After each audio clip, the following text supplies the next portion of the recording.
Mickey 17. So I saw Mickey 17 in theaters yesterday with some friends of mine and really, really enjoyed it. Things to know about this movie: Bong Joon Ho directs it, Robert Pattinson stars in it. Robert Pattinson is hilarious. He turns in a great performance. Bong Joon Ho, he seems every bit as frustrated with class issues now as he did when he directed Parasite, although it's interesting to see him take on American social and political issues. Or at least the uniquely American ones. I guess they're not really uniquely American when you look at history.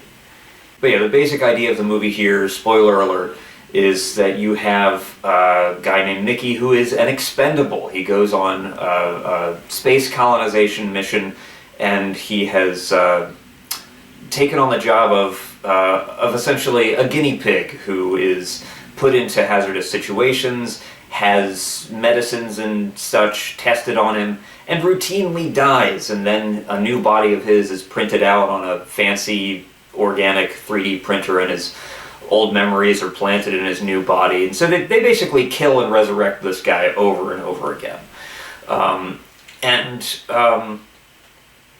So the title of the movie comes from the fact that there were 16 Mickeys before him.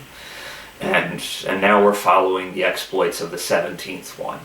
And things get interesting when Mickey, the 17th Mickey, is encounters not aliens. They make a point of this in the movie. The indigenous pillbug creatures of the planet that they landed on. He is presumed dead, but the pillbug creatures end up rescuing him. And he makes his way back to the colony ship to discover that a new Mickey has been printed out. The existence of two versions of the same printed human being at the same time is strictly forbidden, and so hijinks ensue with Mickeys trying to kill each other, but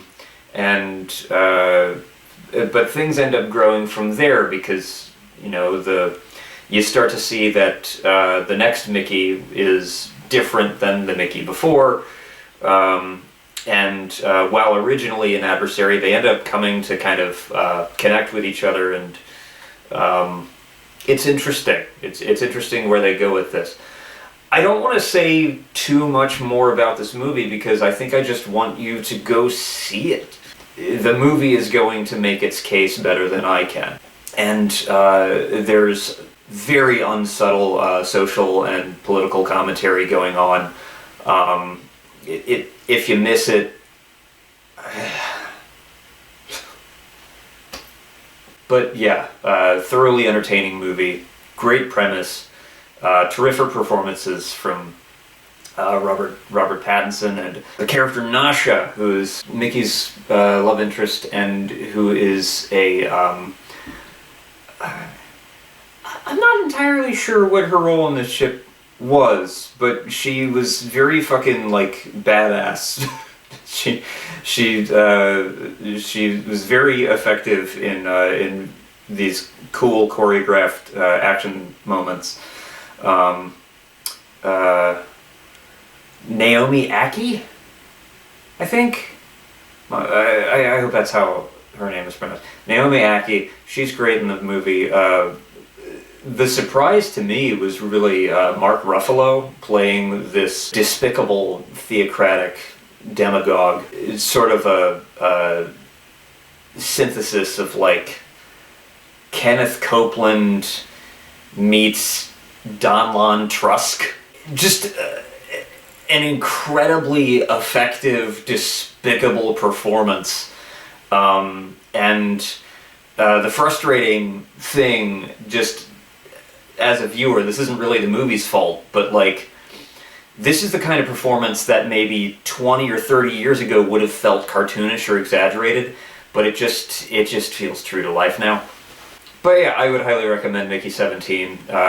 Just if you want to see a good science fiction dark comedy, this is one of the best doses of that I've seen in a very, very long time.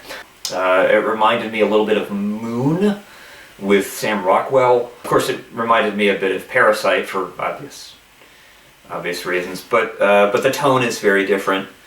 I would say that Bong Joon Ho is still in every bit as much of a bad mood about the things on his mind, but the tone is still kind of different. Yeah, go see it.